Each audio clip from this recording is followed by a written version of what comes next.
Al-Ustadz Wafi.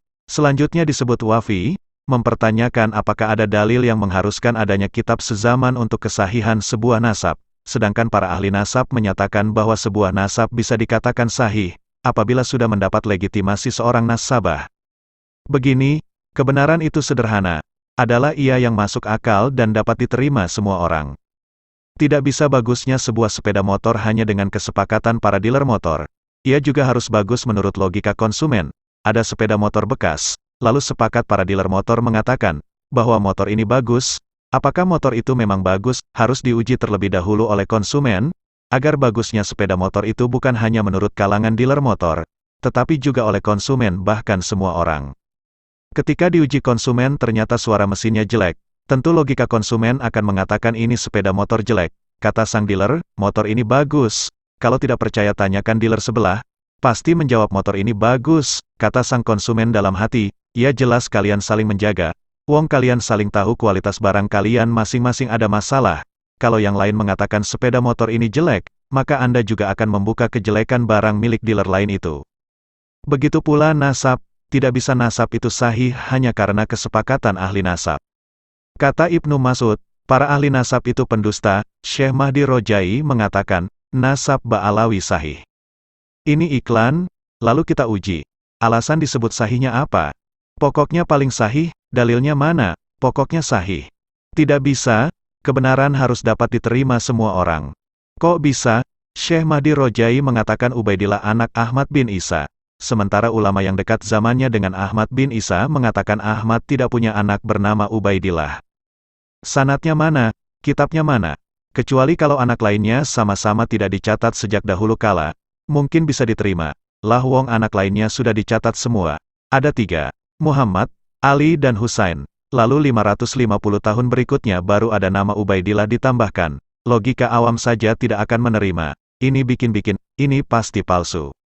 Kata Wafi, penulis tidak jujur ketika mengutip dari Google, tentang syarat kesahihan nasab harus tercatat di kitab nasab, tapi penulis tidak mengambil kelanjutan narasi berikutnya, yaitu selama 2 abad.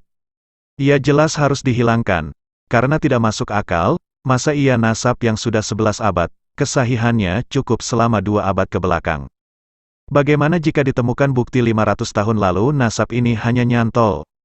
Jelas ketercatatan 2 abad itu tidak ada artinya. Dalam ilmu fikih, ketercatatan 2 abad itu disebut qorinah, ciri bahwa sebelumnya tercatat. Tetapi, jika memang ada bukti sebaliknya sebelum 2 abad itu, maka qorinah itu gugur. Nasab para Habib ini sudah tercatat 200 tahun lalu, bahkan 500 tahun. Apakah itu menunjukkan sahih? Tidak. Kenapa? Karena ada bukti bahwa nasabnya baru ada abad 9 Hijriah, sebelumnya tidak ada, dan banyak bukti kuat nasab ini memang baru diciptakan keyakinannya di abad itu. Wafi juga menyatakan, penulis mengambil pendapat Syekh Mahdi Rojai dalam satu hal, namun hal lain menolaknya. Betul, karena penulis mengambil pendapat orang hanya yang benar menurut logika. Jika kebenaran yang dimaksud adalah kebenaran syari, maka ukurannya adalah logika syariat yaitu Al-Quran, hadits, ijma dan qiyas.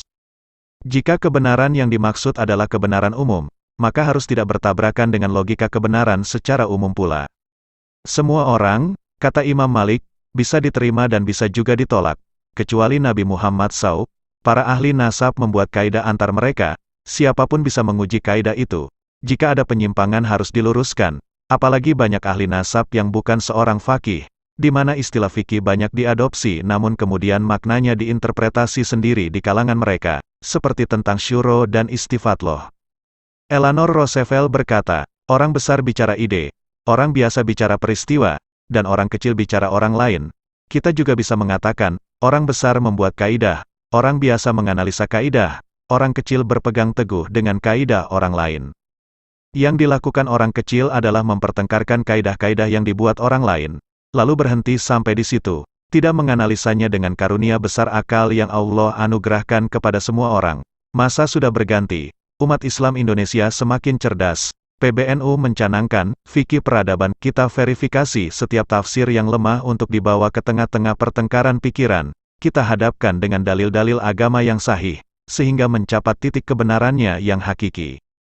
Dalam kitab I'anatul Akhyar yang dibedah kemarin di Banten misalnya, walaupun tidak pernah ada konfirmasi sebelumnya, Karena konfirmasi yang ada bukan membedah kitab tetapi membedah nasab Ba'alawi yang Mardud dan Munqoti, banyak pikiran-pikiran yang lebih layak dipertengkarkan, misalnya tentang kesimpulan penulis bahwa tidak ada dalil agama yang secara khusus mewajibkan mencintai keturunan Nabi Muhammad SAW, yang ada adalah kewajiban mencintai ahli bait, dan keturunan Nabi itu tidak termasuk ahli bait. Kesimpulan itu berbeda dengan salah satu tafsir agama yang selama ini diyakini dan diiklankan sebagian orang yang mengaku keturunan Nabi dalam setiap mimbar. Seperti itulah mestinya pertengkaran-pertengkaran orang besar, bukan mempertengkarakan yurafu dan turafu, alif yang ditulis atau seharusnya tidak ditulis, fi yang seharusnya disambung dengan ma atau tidak, sehingga lalu dari kesalahan penulisan huruf-huruf itu lalu dihitung puluhan kesalahannya, dan kitab ini ditolak karena salah nulis alif. Sementara pikiran-pikirannya tidak dipertengkarkan. Atau mungkin, pikiran-pikiran itu akan dipertengkarkan dalam kitab yang katanya sudah ditulis. Mudah-mudahan saja kitabnya segera dirilis dan disebar, sehingga kita bisa melihat pikiran-pikiran orang besar, yang mencerahkan peradaban. Sementara ini kita hanya melihat jilid kitabnya yang sudah disebar tanpa isi.